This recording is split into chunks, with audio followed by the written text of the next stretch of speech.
pagluwalhati at pagdadakila ay sa ating pinakamamahalagang Jesus Christ. Lagi po natin inaalala ang mga aral at turo ng ating mga magulang sa mahalagang ito. Pagbati po sa buong beloved Almeida family, beloved preacher, beloved brethren at sinunod. Hallelujah.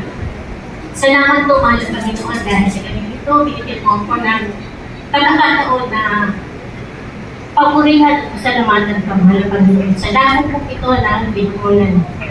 Dahil po, way back the time na magkaroon po ako ng binat sa panganganak para sa panganay ko. At yung binat po na yun ay rare.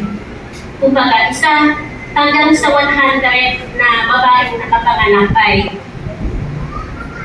isa o dalawang babae lang yung nagkakaroon ng ganitong binat.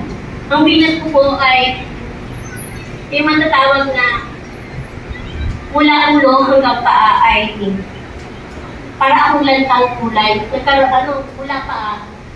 Nawalan po ito ng lakas hanggang sa dumating po sa ulo. Utak na lang po ang kumagana. Pero dahil po sa nanay ko na andyan siya palagi para gabayan ako manalangin sa mahal na Panginoon. Kaya salamat po dahil sa habag at kamustihan ng mahal na Panginoon, yung pagiging lantang gulay ko ay ito po ako ngayon. Ito po ako sa akin Panginoon. Nagsasayaw ako yan sa mahal na Panginoon. Yung mga kanina po, pinigyan lang po ng mahal na Panginoon ng second life. Kaya ang buhay kong ito talaga ay binibigay ko sa mahal na Panginoon. Katungkol naman ko sa pagbibigay.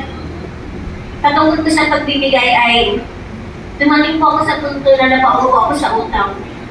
At yung utang po na yun ay hindi ko na talaga mabayaran. Dumating ako sa punto na may bumubulong nung una hindi pa ako naniniwala sa bulong. May bumubulong mag-fasting. Fasting. Nag-iisa ko kasi fasting. Nagpunta ako dito sa Dago ng Binangonan. Pero in 3 days, pag-uwi ko, wala na akong pera talaga kahit pamasahe. Kaya binigay ko pa rin yun sa mahal na Panginoon. Hanggang sa may nalibre sa akin pa-uwi, kaya pa-uwi din ako.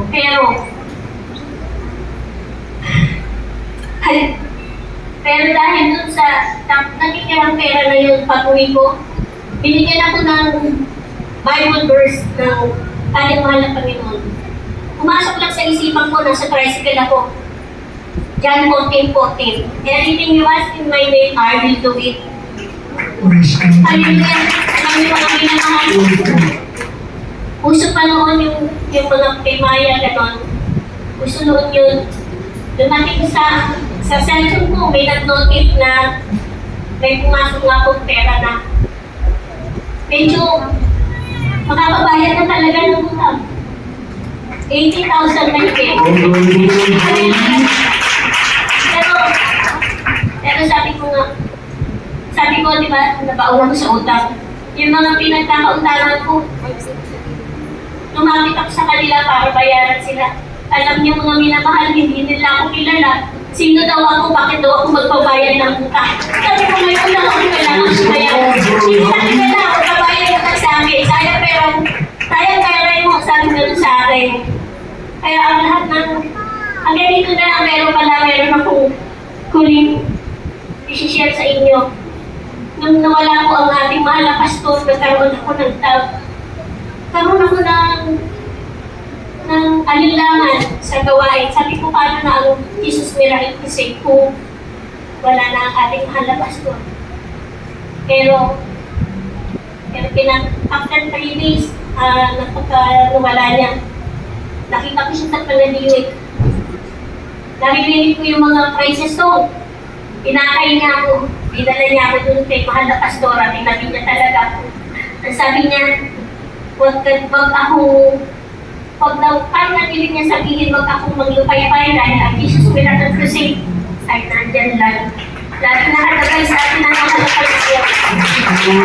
Kaya salamat dahil sa Jesus Miracle Crusade ko lang po talaga nakita ang buhay, na buhay ang Diyos natin dito. Ang salamat ay dahil sa mga kapatid. Salamat. It's the issue of the Sister Regina Mampilla sa pinakapanan ng Pastor.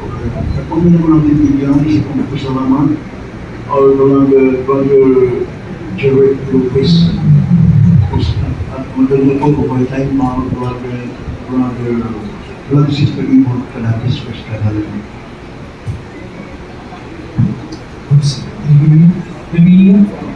Yung pinakamataas na pagpuli ko, pagkakarang sa pinakamalapis ko lamang yung Sigaw na Hallelujah. Hallelujah. Doble pagkala po sa inyong pagpasa sa Dalveda. Hallelujah. Po hindi mo kalimutang gandang tulad aral. Hallelujah to beloved sa pastor sa Dalveda po Sigaw na Hallelujah. Kasi na po nasa pinag po natin walang pagkaon, mga minamahal. Hallelujah. Po sa aking mga beloved children. Hallelujah. Bukal na family, mga minamahal. God bless you, sister. Mga beloved preacher, workers, at mga beloved choirs. Hallelujah. Kung sa mga